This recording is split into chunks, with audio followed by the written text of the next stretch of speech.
ടാറ്റയുടെ മെയിൻ കോമ്പറ്റീറ്ററാണ് മഹീന്ദ്ര. അപ്പോൾ മഹീന്ദ്രയ്ക്ക് ഇൻഹൗസിൽ തന്നെ 2.2 ലിറ്റർ ഡീസൽ എഞ്ചിൻസ് ഒക്കെ ഉണ്ട്. അപ്പോൾ ഒരു എമിഷൻ നോം വരുന്നാലോ അല്ലെങ്കിൽ എഞ്ചിന് എന്തെങ്കിലും മാറ്റങ്ങൾ കൊണ്ടുവരണമെങ്കിൽ അവർക്ക് എക്സ്ട്രാ പൈസ ഒന്നും ആവത്തില്ല. എന്നാൽ ടാറ്റയുടെ കാര്യം അങ്ങനെയല്ല. അവരുടെ ഹാരിയറിലും സഫാരിയിലും യൂസ് ചെയ്തിരിക്കുന്നത് നമ്മുടെ ഫിയറ്റിന്റെ 2 ലിറ്റർ മൾട്ടിജെറ്റ് 2 സീരീസിലുള്ള എഞ്ചിനാണ്. അതിനകത്ത് എന്തെങ്കിലും മാറ്റങ്ങൾ കൊണ്ടുവരണമെങ്കിൽ അവർ സ്റ്റെലാൻഡിസിന് പൈസ കൊടുക്കേണ്ടി വരും. കാരണം സ്റ്റെലാൻഡിസും ടാറ്റയുടെയും ജോയിന്റ് വെഞ്ചർഷിപ്പിലാണ് ഈ ഒരു എഞ്ചിൻ ഇന്ത്യയിൽ പണിയുന്നത് തന്നെ. ചെറിയൊരു ECU റീകാലിബ്രേഷന് പോലും നമ്മുടെ ടാറ്റ സ്റ്റെലാൻഡിസിന് 97 കോടി രൂപയൊക്കെ കൊടുക്കേണ്ടി വരും. അപ്പോൾ വളരെയധികം ചെലവ് കൂടിയിട്ടുള്ള ഒരു കാര്യമാണ്.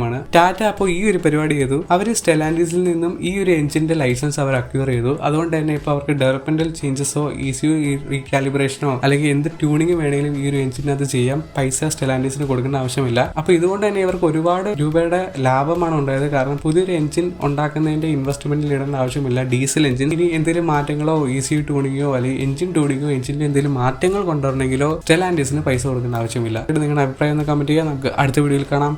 ബൈ.